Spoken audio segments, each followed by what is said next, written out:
Hey, welcome to Nerd Chapel. I'm glad you're here today. Today we're doing day 6 on 42 Discovering Faith Through Fandom, The Man of Steel by Nathan Marchand. For in Christ all the fullness of the deity lives in bodily form. Colossians 2:9. Faster than a speeding bullet, more powerful than a locomotive, able to leap from tall buildings in a single bound, this amazing stranger from the planet Krypton, the Man of Steel, Superman. This was part of the theme song to all the Superman cartoons produced by Fleischer Studios in the 1940s. It has since become not only an integral part of Soup's mythos, but a part of Americana. What kid didn't grow up hearing those words? Many of the boys who did grabbed the nearest bath towel, tied it around their necks, and jumped from the kitchen counter in an attempt to fly. I know I did. Superman is a character capable of incredible feats no mortal can do. Indeed, he almost seems capable of inventing whatever superpowers he needs at the moment to save the day. Like the ability to fire rainbows from his fingers. I'll leave it at that.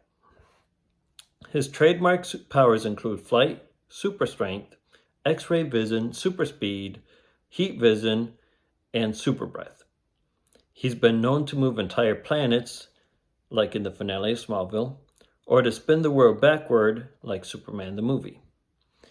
Many people in DC Comics universe have come to describe him as a god. Superman, the movie, goes a step further. Just before launching Kal-El, Superman, in a spaceship to avoid the destruction of Krypton, his father, Jor-El, says this to him. They could be a great people, Kal-El. They wish to be. They lack only the light to show the way. For this reason above all, their capacity for good, I am sending them you, my only son. Superman was sent to Earth to use his powers to save mankind. Doesn't that sound like Jesus Christ?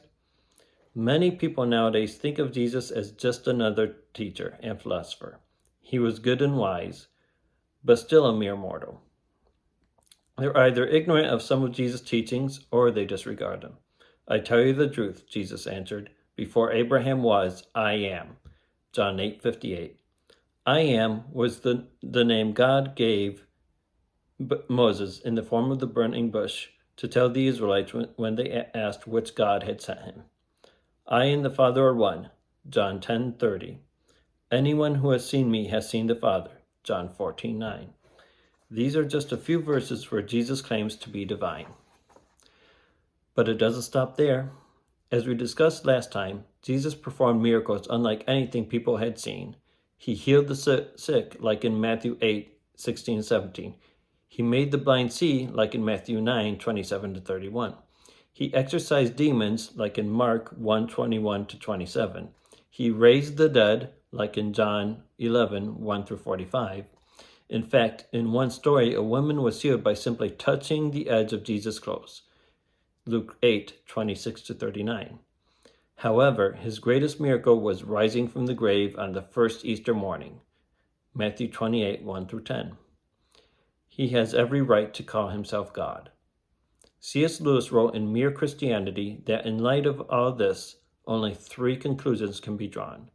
Jesus was either a liar, a lunatic, or the Lord. Which do you think he is? All right, in our quests of the devotional, ponder Lewis' proposition. Do you think Jesus is a liar, a lunatic, or the Lord? Journal about it. Could he be anything else? What is so difficult in your life right now that you need a God to save you from it or to help you with it? Write it down, spend time in prayer about it. All right, so that's devotional number 6 from 42 Discovering Faith Through Fandom. Be sure to comment below if you want me to be praying over anything. And let us know what you think. What do you think of Jesus? Do you see him as a liar, a lunatic? Do you see him as the Lord? Let us know what you think.